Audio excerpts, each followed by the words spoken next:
नमस्कार, मी एके सर परत एकदा एके इंजिनिअरिंग अकॅडमीच्या ऑनलाईन प्लॅटफॉर्मवर सर्वांचं स्वागत करतो. डी आलंबर्ट प्रिन्सिपल आपण सुरुवात केली होती. त्यावेळेला मी तुम्हाला सांगितलं होतं की डी आलंबर्ट प्रिन्सिपल म्हणजेच आपल्याला Newton's first law, second law आणि थर्ड लॉ बघायचा आहे. ठीक आहे, तर तो आपला पार्ट संपलेला आहे. दिस इज पार्ट नंबर 2. आता ह्या पार्टमध्ये आपण बघणार आहोत की डी आलंबर्ट प्रिन्सिपल नेमकं आहे काय आणि एक दोन क्वेश्चन आपण त्यावर सॉल्व्ह करणार आहोत. ठीक आहे, तर आजच्या लेक्चरमध्ये आपलं डी आलंबर्ट प्रिन्सिपल संपणार आहे. ठीक आहे, सुरुवात करूयात. काही घाबरायचं नाही. जे ऑलरेडी मी तुम्हाला सांगितलेलं आहे तेच या ठिकाणी आपल्याला परत एकदा बघायचे. एकदम हळूवारपणे बघणार आहोत. 10 ते 15 मिनिटाचं फक्त हे लेक्चर असेल. काही टेन्शन घ्यायचं नाही.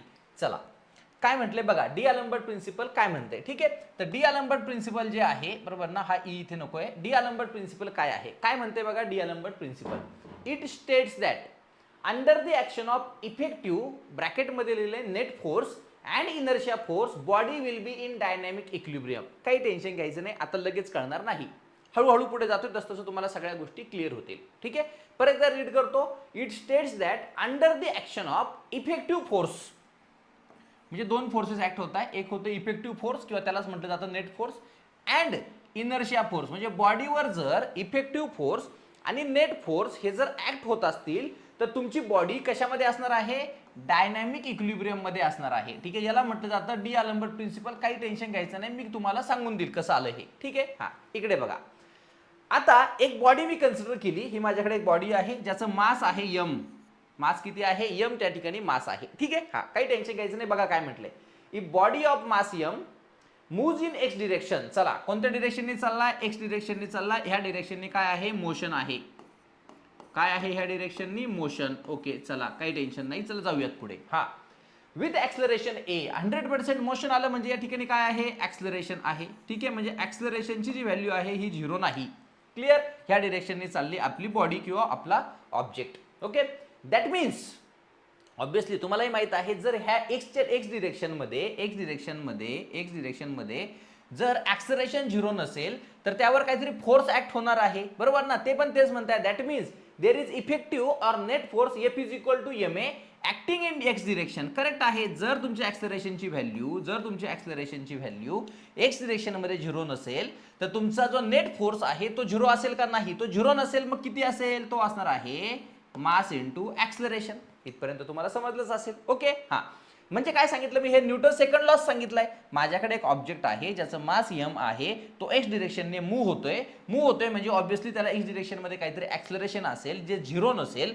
0 नाही म्हणजे त्या ठिकाणी एक फोर्स असणार आहे, नेट फोर्स, आणि त्याची व्हॅल्यू असणार आहे मास इंटू ऍक्सलरेशन. ओके, इथपर्यंत तुमचं संपलं. ओके, काय म्हणते बघा, if you apply force f is equal to m a in negative x direction.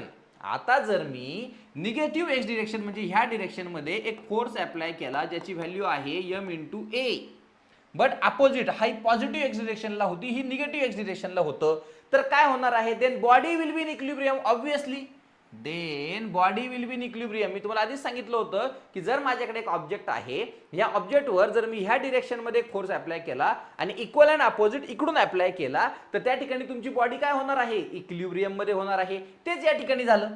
माझ्याकडे एक ऑब्जेक्ट आहे ज्याचं मास यम आहे, तो एक्स डिरेक्शनमध्ये त्याचं मोशन आहे, म्हणजे त्याला काहीतरी ऍक्सलरेशन आहे. ऍक्सलरेशनची व्हॅल्यू 0 नाही म्हणजे नेट फोर्सची व्हॅल्यू देखील 0 नसेल तर ती किती असेल, मास इंटू ऍक्सलरेशन.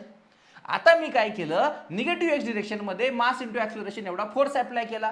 असं जर झालं तर इकडून आणि इकडून काय आहे, इक्वल अँड अपोजिट फोर्स आहे. म्हणजे ही तुमची बॉडी कशामध्ये असणार आहे, ही बॉडी तुमची असणार आहे इक्विलिब्रियम मध्ये. कशामध्ये असणार आहे, इक्विलिब्रियम मध्ये. त्यालाच म्हटलं जातं डी आलंबर्ट प्रिन्सिपल. त्यांनी पण तेच सांगितलं, it states that under the action of net force. चला, बॉडीवर नेट फोर्स ऍक्ट झाला. Under the action of net force and inertia force, body will be in equilibrium. That equilibrium is called as dynamic equilibrium. झाला का point clear? झालाच असेल. 100% हा point clear झाला असेल. म्हणजे बॉडीवर जर एक्सटर्नल फोर्स अप्लाय होतोय, बरोबर ना, आणि अपोजिट डिरेक्शन मध्ये इनर्शिया फोर्स ऍक्ट होतोय, तर बॉडी इक्विलिब्रियम मध्ये असणार आहे. त्या इक्विलिब्रियमला म्हटलं जाईल डायनॅमिक इक्विलिब्रियम. इथपर्यंत तुमचा विषय संपला. पण आता हा जो इक्विलिब्रियम, हा जो तुम्ही फोर्स अप्लाय केला आहे, हा रिअल मधला आहे का नाही, रिअल मधला तर हा आहे. हा जो फोर्स आहे हा एक इमॅजिनरी फोर्स आहे आणि ह्याच फोर्सला म्हटलं जातं इनर्शिया फोर्स. बघा, inertia force is a imaginary force. Inertia force is the imaginary force acting opposite to the motion. मोशनच्या तो काय आहे, अपोजिट ऍक्ट होत आहे, having same magnitude like resultant force, आणि त्याचं मॅग्निट्यूड रिझल्टंट फोर्स एवढंच असणार आहे. पण हा जो इनर्शिया फोर्स आहे हा अपोजिट टू ऍक्सलरेशन आहे. ऍक्सलरेशन जर इकडे असेल तर तुमचा इनर्शिया फोर्स इकडे आहे, हा अपोजिट टू मोशन आहे. पण हा ऍक्च्युअल मध्ये मोशनला अपोज करतो का, नाही, कारण हा इमॅजिनरी आहे. हा ऍक्च्युअल मध्ये हा फोर्स ऍक्च्युअल मध्ये ह्या मोशनला अपोज करेल का, करणार नाही, कारण की तो एक काय आहे, इमॅजिनरी फोर्स आहे जो अस्तित्वात नाही, त्याला फक्त आपण इमॅजिन केलेला आहे. Inertia force acts opposite to the acceleration but in reality it will never opposes the motion. तो मोशनला कधीही अपोज करणार नाही. क्लिअर झाला असेल. हे होतं तुमचं D'Alembert principle. D'Alembert principle म्हणजेच तुमचा काय झाला, न्यूटन्स सेकंड लॉ झाला. म्हणजे तुम्हाला जर कोणी डी अल्बर्ट प्रिन्सिपल वर क्वेश्चन विचारला तर तो काय असणार आहे, सेकंड लॉचाच प्रश्न असणार आहे. ठीक आहे. हा, मी तुम्हाला आता इथे विचारू शकता, इथे नेट इफेक्टिव्ह फोर्स म्हटलं, कुणी तिथे एक्सटर्नल फोर्स म्हणेल. नेट इफेक्टिव्हच्या जागेवर तुम्हाला कोणीतरी एक्सटर्नल फोर्स म्हणेल आणि इनर्शिया फोर्सला कोणीतरी इंटरनल फोर्स म्हणेल. असे जर असेल तर बॉडी इक्विलिब्रियम मध्ये असते, स्टॅटिक इक्विलिब्रियम मध्ये असते, तर त्याला काय म्हटलं जातं, तर त्याला म्हटलं जातं D'Alembert's principle. Okay, clear. चला 2 प्रश्न सॉल्व्ह करू म्हणजे हा लेक्चर संपेल, म्हणजे डी अल्बर्ट प्रिन्सिपल तुमचं संपून जाईल. काही टेन्शन घ्यायचं नाही, सोपाच प्रश्न आहे, आपल्याला व्यवस्थितपणे सॉल्व्ह करायचा. बघा काय आहे क्वेश्चन. हॉकी प्लेअर हिट्स दी हॉकी. आता सगळ्यात पहिलं हॉकी जो प्लेअर आहे त्याच्या हातामध्ये काय आहे, हॉकी स्टिक आहे, बरोबर. ती हॉकी स्टिक त्याने हिट केली, पण ती ज्या वेळेला जमिनीमध्ये कॉन्टॅक्ट मध्ये आले, बस आपल्याला एवढंच आपल्याला पाहिजे आहे. म्हणजे माझ्याकडे जो हॉकी स्टिक होता, तो हॉकी स्टिकचा जो बॉटमचा पार्ट आहे तो हा आहे. 2 मिनिटांसाठी आपण कन्सिडर केला, बरोबर. हा, तेच म्हटलंय. Hockey player hits the hockey stick with velocity. म्हणजेच काय, आता आपण जर इथे बघितलं, बरोबर ना, ही काय आहे, तुमच्याकडे एक हॉकी स्टिक आहे, बरोबर ना, हॉकी स्टिकचा बॉटमचा पार्ट आहे. ओके, याची जी व्हेलॉसिटी आहे, याची जी व्हेलॉसिटी आहे इथे, म्हणजे इनिशियल व्हेलॉसिटी ही किती दिली आहे, 7 मीटर पर हॉट सेकंड. तेच म्हटलंय ना, ज्यावेळेला हिट करतो त्यावेळेला व्हेलॉसिटी किती आहे, 7 मीटर पर सेकंड. ठीक आहे. त्यानंतर कोएफिशियंट ऑफ फ्रिक्शन दिलाय. मी सेपरेट एक डायग्राम काढून ठेवतो अजून इथे अजून एक डायग्राम काढतो, बरोबर ना, इथे अजून एक डायग्राम काढतो. ठीक आहे. हा, आता इथे काहीतरी सरफेस आहे, बरोबर ना, तर इथे कोएफिशियंट ऑफ फ्रिक्शन दिलेला आहे त्यांनी. म्यू इज इक्वल टू किती दिलाय, 0.07 हा त्यांनी कोएफिशियंट ऑफ फ्रिक्शन दिला. काही टेन्शन घ्यायचं नाही. त्यानंतर जी व्हॅल्यू दिली किती, जीची व्हॅल्यू दिली आहे 10 metre per second square. Find distance travel by stick before comes to rest. Okay, hit केली, तुमच्याकडे जी तुमची हॉकी स्टिक आहे तिला हिट केल्यावर त्याची व्हेलॉसिटी किती असणार आहे, 7 मीटर पर सेकंड. मला एक गोष्ट सांगा, ही हॉकी स्टिक आहे, याला मी हिट करतो, हिट केल्यावर ती कुठेतरी जाऊन थांबणार आहे. सपोज ती इथे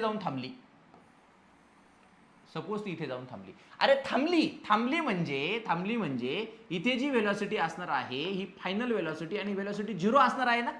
जर तुमची हॉकी स्टिकला मी इथे काय केलं, हिट केलंय, त्यावेळेला त्याची व्हेलॉसिटी 7 मीटर पर सेकंड होती आणि ती इथं जाऊन थांबली म्हणजे तिथे व्हेलॉसिटी किती झाली, 0 झाली, म्हणजे 0 झाली. क्लिअर. हा, आता इथून इथपर्यंत त्याने किती डिस्टन्स ट्रॅव्हल केलं, किती डिस्प्लेसमेंट आहे आपल्याला ते फाइंड करायला विचारलंय.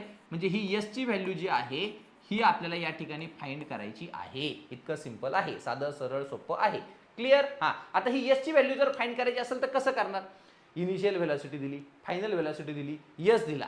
आता अजून एक गोष्ट राहिली ती म्हणजे ऍक्सलरेशन. तो ऍक्सलरेशन प्रोड्यूस होईल का नाही तो पहिला प्रश्न आहे. ऑब्विसली होणार.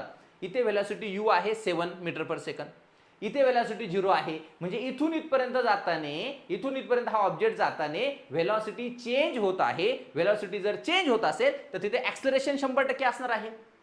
व्हेलॉसिटी जर चेंज होत असेल, मी आधीच सांगितलं होतं, ऍक्सलरेशन तेव्हाच प्रोड्यूस होईल ज्या वेळेला व्हेलॉसिटी चेंज होईल. व्हेलॉसिटी चेंज होताना दिसते म्हणजे इथे कुठेतरी ऍक्सलरेशनची व्हॅल्यू असणार आहे. And this acceleration is not equal to 0.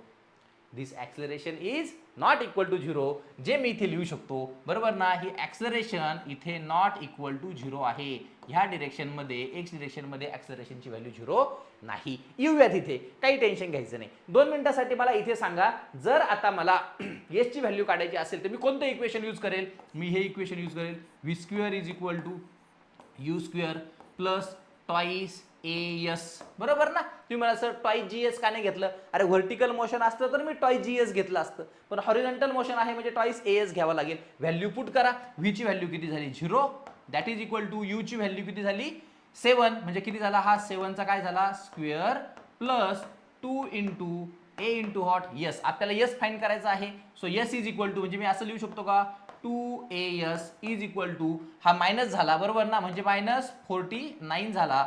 So s is equal to मी म्हणू शकतो का -49 डिवायडेड बाय 2 इंटू ए, म्हणजे मला ए ची व्हॅल्यू फाइंड करावी लागेल. जर मला यस फाइंड करायचं आहे तर मला इथे ए ची व्हॅल्यू पुट करावी लागेल. आता ए फाइंड करण्यासाठी इथे या, काही टेन्शन घ्यायचं नाही, 2च मिनिटाचं काम आहे. माझ्याकडे हा ऑब्जेक्ट आहे बरोबर. हा आता याचं काहीतरी मास असेल, याचं काहीतरी मास असेल mg, ते खाली चालले आणि इथे वरती असणार आहे तुमची normal reaction that is what n. Okay. हा आता जर तुमचं ऑब्जेक्ट इथून इथपर्यंत जातोय, म्हणजे तो हा जो काही सरफेस आहे ह्या सरफेसला काय करतोय, रफ होऊन जातोय, तिथे काहीतरी फ्रिक्शन होणार आहे. बॉडीचं मोशन जर इकडे आहे तर फ्रिक्शनल फोर्स इकडे ऍक्ट होणार आहे, आणि तो फ्रिक्शनल फोर्स किती असेल, म्यू इंटू व्हॉट n ना, म्यू इंटू n असणार आहे बरोबर. आणि मोशन इकडे आहे, ह्या डिरेक्शनला काय आहे तुमचं मोशन आहे, ह्या डिरेक्शनला तुमचं काय आहे मोशन आहे बरोबर. हा आता ह्या डिरेक्शनला तुमचा फ्रिक्शनल फोर्स ऍक्ट होणार आहे म्यू इंटू n. पण आता n ची व्हॅल्यू काय येणार आहे बघा, vertical summation of forces in y direction 0, n is equal to what mg, म्हणजे जी n ची व्हॅल्यू येणार ती mg असणार आहे, म्हणजे फ्रिक्शनल फोर्स म्यू mg एवढा असणार आहे, म्हणजे फ्रिक्शनल फोर्सची जी व्हॅल्यू असणार आहे म्यू mg असणार आहे. ओके. आता x डिरेक्शन मध्ये जर तुम्ही बघितलं as ax is not equal to 0, x direction मध्ये ऍक्सलरेशनची व्हॅल्यू 0 नाही. जर ही 0 नसेल तर summation of forces in x direction हे देखील 0 नसेल. मग 0 नसेल तर किती असेल, मास इंटू ऍक्सलरेशन. घ्या याला खाली, summation of forces in x direction is equal to mass into acceleration. आता एक्स डिरेक्शन मध्ये तुम्हाला किती फोर्सेस दिसत आहे, मला तर एकच दिसतोय, तुम्हाला किती दिसत आहे मला माहित नाही. हे सगळे बाकी व्हर्टिकल डिरेक्शन मध्ये आहे, हा एकच आहे. पण मोशनच्या अपोजिट आहे, मोशन इकडे आहे, ऍक्सलरेशन इकडे आहे, त्याच्या अपोजिट आहे, म्हणजे समेशन ऑफ फोर्सेस एकच फोर्स असणार आहे, बट तो minus mu mg and that is equal to what ma. आता मास इंटू मास काय झाले रे, कॅन्सल झाले. आपल्याला ऍक्सलरेशन फाइंड करायचं होतं ना, so acceleration is equal to what mu into g. So mu ची व्हॅल्यू दिलेली आहे 0.07 मायनस 0.07, जी ची व्हॅल्यू देखील दिलेली आहे 10. सो ऍक्सलरेशनची व्हॅल्यू मिळाली 0.7 मीटर पर सेकंड स्क्वेअर. याला उचला आणि इथे पुट करा. थोडं मी व्यवस्थितपणे करतो, इथे बघा. हा so s is equal to -49 divided by 2 into हा किती आला 0.7 आला बरोबर ना. So this s is equal to 0.7 चा इथे 0.1 आहे, तो 0.1 वरती गेल्यावर काय होणार आहे बघा, हा मायनस आला, हा पण इथे काय आला मायनस आला, मायनस मायनस झाले प्लस, म्हणजे हा वरती आला 490 डिवायडेड बाय 2 इंटू 7. जर मी 7 ने वरती डिवाइड केलं बरोबर ना, 7 7 49 म्हणजे 70/2 and that is equal to what 35 metre. तर हे जे डिस्टन्स आहे हे किती असणार आहे 35 मीटर असणार आहे. क्लिअर. माझ्या मते तुम्हाला हा पूर्ण प्रश्न कळाला असेल. पुढे जाऊयात सेकंड प्रश्न आणि लास्ट प्रश्न, इथे तुमचं डी अल्बर्ट प्रिन्सिपल संपणार. चला काय म्हटले बघा, a body of mass 6 kg. चला लिहून घेऊयात. मास दिलेला आहे 6 kg. Okay no problem. With displacement, चला डिस्प्लेसमेंट दिलेलं आहे x is equal to t cube minus 75t. Okay no problem. What is the force acting on the body at time t is equal to 4 second. काही tension घ्यायचं नाही, तुम्हाला विचारलंय force किती आहे आणि टाइम दिलेला आहे 4 सेकंड. आता मला एक सांगा, आतापर्यंत फोर्सचा एकच फॉर्म्युला आपण बघितलाय. So this force is equal to mass into acceleration. Correct ना. हा so this force is equal to मासची व्हॅल्यू किती दिली आहे 6 इंटू आता ऍक्सलरेशनची व्हॅल्यू इथे लिहायची, पण ऍक्सलरेशनची व्हॅल्यू फाइंड करावी लागेल. मग आता ऍक्सलरेशनची व्हॅल्यू फाइंड कशी करणार, तर तुम्हाला डिस्प्लेसमेंट दिले, x is equal to t cube minus 75t बरोबर ना. याच्यावरून तुम्हाला व्हेलॉसिटी काढता येईल का, velocity is equal to dx upon dt ना, याचा डेरिव्हेटिव्ह घ्या, काय येईल हा 3t स्क्वेअर मायनस व्हॉट 75. आता याच्यावरून ऍक्सलरेशन काढता येईल, काय असेल ते dv बाय व्हॉट dt, म्हणजे याचा परत डेरिव्हेटिव्ह घ्या, 3 इंटू 2 किती झाला 6t मायनस हा किती आला 0, म्हणजे तुमचं ऍक्सलरेशन आलं 60. आता यांनी म्हटलंय की at time t is equal to 4 second, म्हणजे ऍक्सलरेशनची व्हॅल्यू तुम्ही t इज इक्वल टू 4 सेकंडला काढू शकता. जिथे t दिसतो तिथे 4 फूट करायचा. सो 6 इंटू 4 किती आला हा 24 मीटर पर hot second square, 24 metre per second square. त्याला उचला आणि इथे टाका, हा किती आला 24. सो फोर्सची व्हॅल्यू तुम्हाला मिळाली आहे 6 24 इथे 2 तुमचा हात चाला 12 आणि हा किती झाला 14 144 न्यूटन एवढा फोर्स ऍक्ट होणार आहे. हे आलं तुमचं आन्सर आणि इथे तुमचा संपला डी-अल्बर्ट प्रिन्सिपल. तर एवढ्या साध्या सरळ सोप्या भाषेत तुम्हाला हे कुठेही मिळणार नाही. अशा प्रकारे जर तुम्ही मेकॅनिक्स शिकत असाल तर कुठेही तुम्हाला जायची गरज पडणार नाही आणि प्रत्येक गोष्ट तुमची क्लिअर होणार आहे आणि मॅक्झिमम मार्क्स तुमचे एक्झाममध्ये तुम्हाला मिळणार आहे. तिथे आपलं डी-अल्बर्ट प्रिन्सिपल संपलं. पुढच्या लेक्चरमध्ये असणार आहे नवीन युनिट, ते म्हणजे कर्व्हिलिनियर मोशन. Thank you so much.